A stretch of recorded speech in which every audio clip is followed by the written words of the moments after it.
첫 번째 주인공 누굴까요? 오늘의 핫피플 트럼프 대통령인데요. 일본에 이어 유럽도 미국과 자동차 관세 인하에 합의했습니다. BMW, 벤츠 등은 이 15%의 인하된 관세를 적용받습니다. 이렇게 되면 한국차만, 현대 기아차만 여전히 25%의 높은 관세를 나홀로 받게 되는 셈입니다. 일본, 유럽차와 상대적으로 말이죠. 자, 일본과 유럽은 15%로 관세 낮췄어요. 한국차, 현대기아차는 지금 큰일 났습니다. 이렇게 되다간 벤츠나 BMW보다 제네시스가 더 비싸질 수 있다는 걱정 어린 목소리들이 나오고 있습니다. 자, 제네시스는 관세 25% 받고 벤츠, BM, 아우디, 토요타는 15% 적용을 받게 되면 이 제네시스 값만 올라갈 수 있게 된다는 거죠. 지금 이렇게 보면 제네시스가 제일 비싸질 수 있네요. 73,243달러 제네시스 G80. 그런데 벤츠 E클래스는 73,140달러, BMW 5는 68,856달러, 아우디 A6는 68,304달러. 다 경쟁 차종인데 그러면 미국 소비자들이 비싼 돈 주고 제네시스 G80을 쉽게 사기가 어려워진다는 거죠. 같은 값이면, 더 싼 값이면 벤츠나 BM, 아우디의 선택지가 많아진다는 겁니다. 한국차의 위기입니다. 그 가운데 이재명 대통령께서 이 트럼프 대통령이 주재한 만찬에 홀로 불참을 해서 논란이 일고 있습니다. 145명의 주요국 정상과 외빈들은 만찬에 참여해서 트럼프 대통령과 긴밀히 얘기도 하고 사진도 찍었습니다.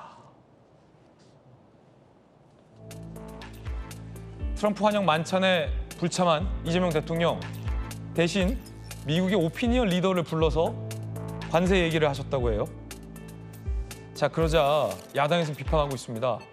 아니, 상대적으로 영향력이 낮은 오피니언 리더한테 관세 하소연할 게 아니라 그 시간에 트럼프 대통령 직접 만나서 한마디라도 설득해야 되는 거 아니냐라는 겁니다.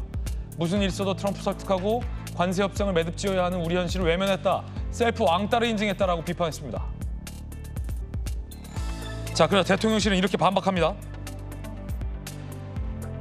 오피니언 리더 만찬이 먼저 잡혔다. 트럼프 만찬은 올 수 있는 사람은 오라는 행사다. 트럼프 대통령 설사 만나도 지금 상황에서 뭐 말하겠냐. 단시간 만찬 행사는 의미 없다. 대통령실은 진화에 나섰습니다. 전략적 불참이다라는 얘기도 했는데요. 외교안보 전문가 오늘 또 두 분 계시기 때문에 이야기 한번 좀 들어봐야 될 것 같습니다. 자, 일단 박정 의원님, 조금 국민들은 걱정스러울 수밖에 없죠.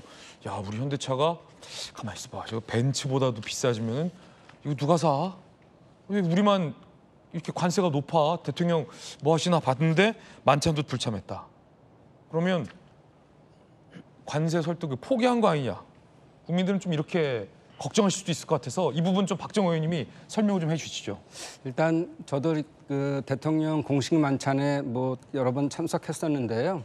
실제적으로 저런 경우에는 일반적인 그 주빈이 얘기를 하고 한두 사람들 뭐 한 다음에 끝나요. 밥 먹고 끝나고 그 행사입니다.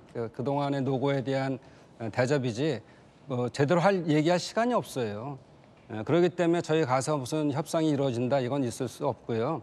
또 전략적 선택했다면 저는 잘했다고 봅니다. 왜냐하면은 한국하고 지금 관세 협상을 대충 마무리 졌지만 자생을 안 했는데 참석을 안 해? 왜 그랬지?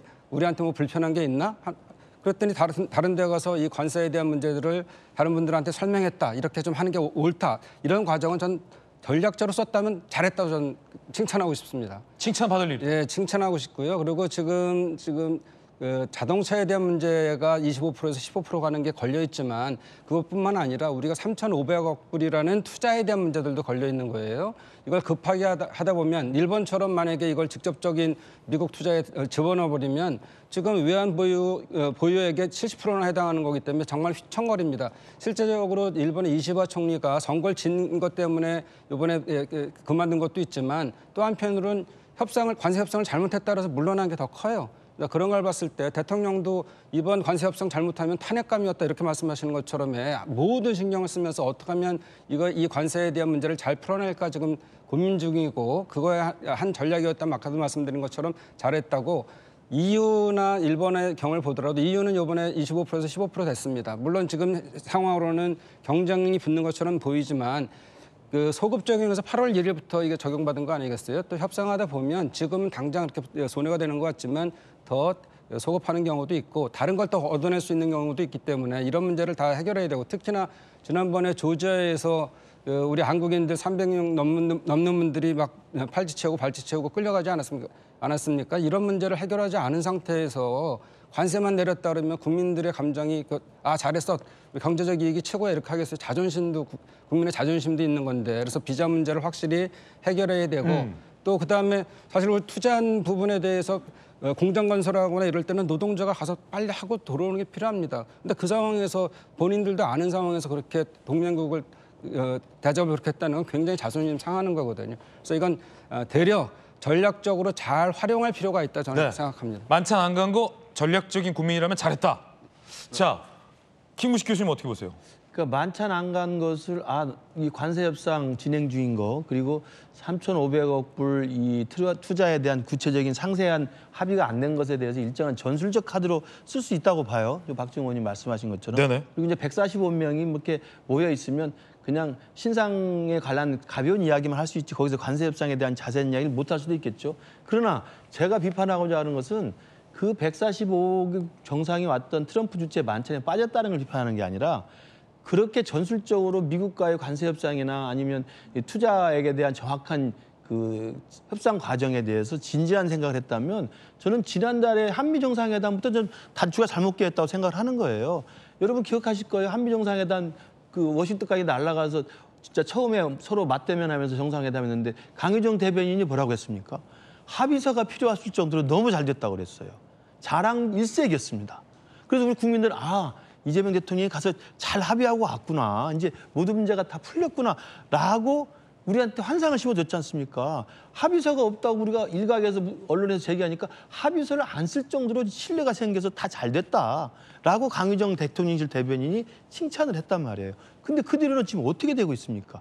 지금 예정됐던 관세 25%를 15% 내리겠다는 얘기는 지금 부재하세요로 소식도 없고 3,500억 불 합의했다고 대충 이야기 나왔는데 그 내용을 구체적으로 까보니까 지금 정 다른 이야기를 하고 있잖아요. 미국은 캐시플로로 주라는 이야기고 오늘 지금 트럼프 대통령 한 이야기 선불 내라는 거 아닙니까? 선불.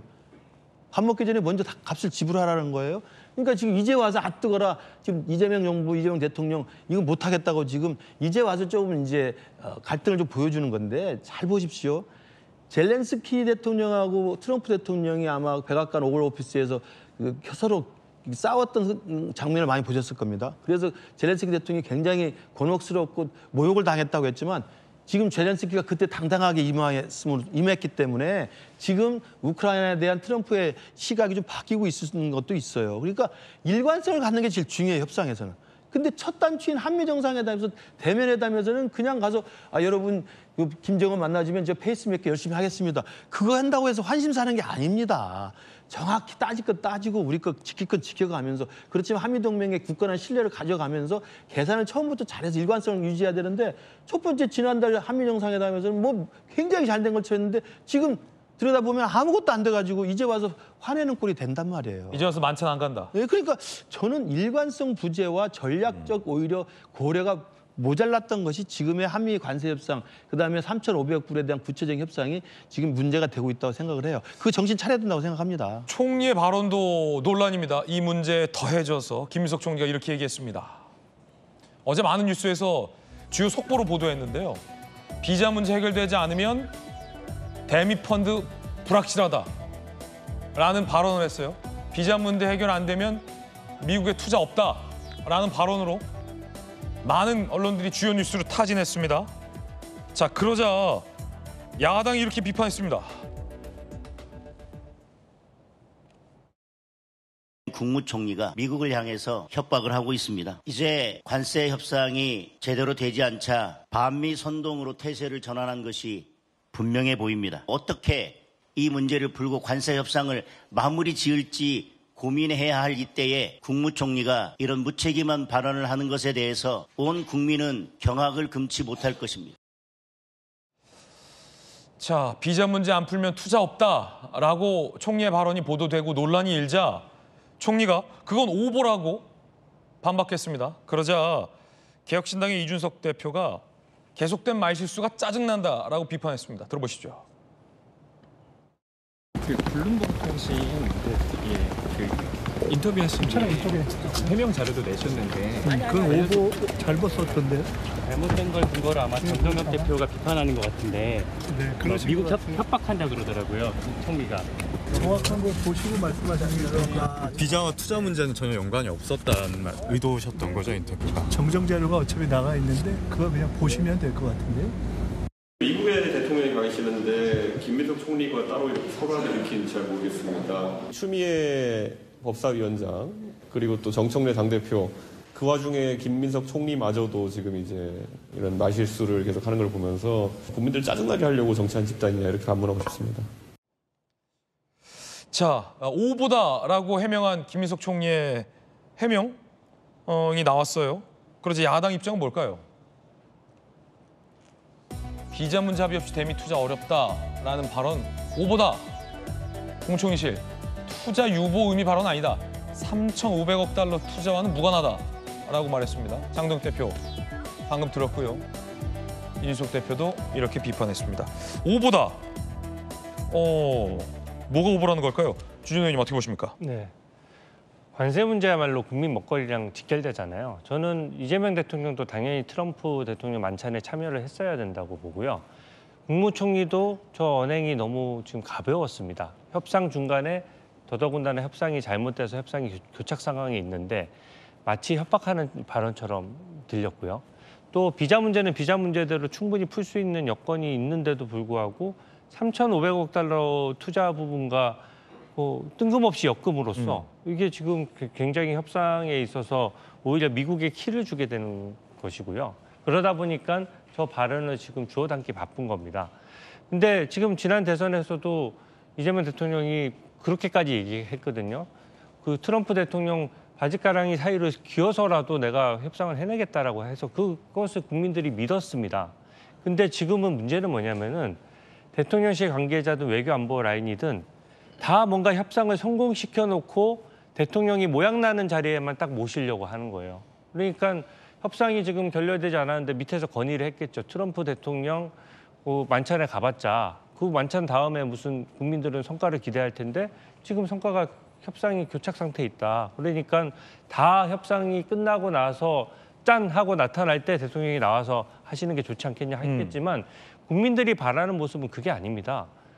외교야말로 그 대통령이 무한 책임을 지는 가장 중요한 책무고요. 밑에서 얘기가 된다라고 하더라도 정상들끼리 합의가 제대로 되지 않으면 이게 되지가 않아요. 그때 3,500억 불 돼서 한미 정상회담 있기 전에도 분명히 외교 실무자들끼리는 합의에 이르렀다라고 해서 속보가 많이 떴지 않습니까? 근데 막상 한미 정상회담에서도 그거 저는 완전히 도장을 찍고 온 줄 알았는데 사실은 지금 와서는 엄청나게 서로 갭이 있는 거잖아요. 그러면 저렇게 145명의 외국 정상이 참여할 정도면 그분들도 다 뭐 개인 일정이나 다른 일정 없겠습니까? 거기에 가서 한마디라도 더 트럼프 대통령이 말을 해서 특히 미국의 정치 문화는 개인적인 친분이나 어떤 교감을 굉장히 중요시하는 문화거든요. 그러니까 정상의 국가별로 국력과 다르게 막 개인 별장이라도 막 초대하고 골프도 같이 치고 하지 않습니까? 그런 모습을 연출했어야 되는데 어제 영부인들과의 자리에서는 트럼프 대통령 영부인 옆자리가 우리나라 김혜경 여사의 자리로 딱 정해져 있었는데 대통령실 그게 파악이 안 됐던 것 같아요. 거기에 불참하고 한인 교포 행사에 갔고요. 어제 지금 이재명 대통령이 참여했던 저 행사도 사실은 오피니언 리더라고 하지만 전직 주한 대사예요. 전직 주한 대사라는 게 뭐겠습니까? 트럼프 대통령 정부 측이 아니라 지난 정부 사람이라는 뜻이에요. 그분들이 관세 협상 관련해서 그 식사 한 끼 했다라고 해서 무슨 영향력이 있습니까? 그러니까 실질적으로 권한을 가진 사람들과 접촉을 해야 되는데 사실상 혼밥이나 다름없거든요. 강경화 주미대사 내정자와 국내에서 만나도 되잖아요. 왜 저 세금 써서 미국까지 날아가서 거기서 우리 외교안보 라인 전부 다 총동원돼가지고 그 몇몇 되는 사람들 모아서 뭐 하는 겁니까? 그 정도는 외교안보 라인의 참모들이 해도 충분한 만찬 자리거든요. 저는 그래서 국익 관점에서는 대통령이 계속 뒤로 빠질 게 아니라 실패할 때 실패하더라도 전면에 나서기를 국민이 바라는 겁니다. 그 모습을 꼭 보여줘야 된다고 생각합니다. 네. 제가 몇 가지 좀 짚을 게 있는데 시간이 예. 없나요? 네. 총리 발언 관련해서 한 명 좀 해명을 관련해서. 해주셔야 될 것 같아서요. 예, 예. 그 질문 드리겠습니다. 예. 김 총리가 이 블룸버그 통신과의 인터뷰에서는 이렇게 얘기했어요. 비자 문제 해결 없이는 의미 있는 진전은 어려울 것이다. 그러면서 미국과의 투자 약속은 한국 외환 보유액의 70%가 넘는 규모로 한미 통합 스와프 협정이 없으면 한국 경제에 큰 충격이 될 것이다.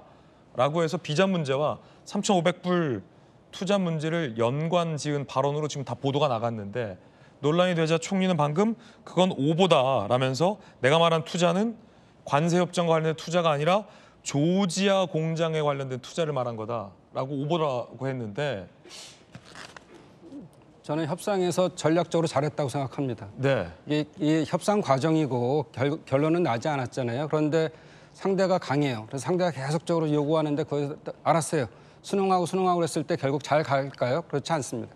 상대는 우리가 일관성이 없다 그러는데 사실은 우리 핫피플에 매일 나오는 저 트럼프 대통령이 일관성이 없는 사람입니다. 이렇게 저렇게 얘기하면서 갑자기 바꾸고 그러기 때문에 이 사람을 상대하는 전략을 잘 짜야 되는 거죠. 그리고 조금 전에 물론 이제 오피니언 리더를 만났을 때 전직 대사들 만났다 그러지만 저희도 이번에 특사 가서는 전직 중국 대사들을 만났어요. 한국 대사.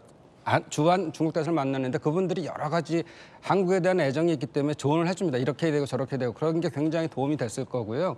우군들을 확보하는 예, 차원에서. 그리고 야당한테도 좀 섭섭한 게 이거는 국가에 대한 먹고 사는 문제 아니겠어요? 그러면 같이 힘을 모아서 강하게 얘기를 해야 됩니다. 우리 국익을 위해서 미국이 너무 심하다. 우리는 이런 상황이니까 이렇게 해서 좀 해야 되는 거 아니냐. 그래서 반미 친미에 대한 문제가 아니죠. 이거는 정말로 실용 외교고 국익 중심이기 때문에 총리가 최종 결정권은 아니니까 블러핑 칠 수 있습니다. 이 치킨 게임 막 하고 있는데 압박용 발언할 수 있다. 그렇죠. 먼저 핸들 꺾는 사람이 지는 거기 때문에 끝까지 간다 생각하다가 적절한 해결책을 보는 거예요. 그래서 우리가 계속적으로 실제적으로 3,500억 대미 투자, 직접 투자자 이렇게 굳혀버리면 어떻게 하겠습니까? 우리는 아니라고 해야 되는 거고 그때 실제적으로 정밀한 계약이 아니었기 때문에 계약 조건에서 맞춰가는 거예요. 그래서 그렇게 총리뿐만 아니라 국회에서도 같이 하나가 돼서 더 세게 국익을 위해서 얘기해줘야 됩니다. 네, 전략적인 압박 발언으로 이해될 수 있다라는 반박입니다. 자, 그런데 일각에서는 말실수를 해놓고 오보다, 오독이다 탓하는 게 강유정 대변인의 최근 모습과도 닮아 있다라는 지적도 나옵니다. 들어보시죠. 브리핑 취지를 오독한 것에 대해서 좀 다시 설명을 드리고자 하는데요. 선출된 권력의 얘기는 일단 귀담아 듣고 시대적 요구가 있다면 그 부분에 대해서 왜 이런 요구가 있는지를 한번 돌아볼 임명된 권력으로서는 필요가 있다. 이런 요구가 나온 이거 이유에 대해서 이 부분에 대한 상권 분립과 선출된 권력에 대한 존중감 여기에 대한 원칙적 공감이라고 표현을 한 거지 질문에 대한 답을 이렇게 하시는 거는 발언의 앞뒤 맥락을 자른 채 브리핑 취지를 오독한 것입니다. 그때도 오독이라고 했는데 뒤에서 속기록을 지우려다 들통난 바 있습니다. 결국 기자들의 항의로 속기록은 복원됐습니다.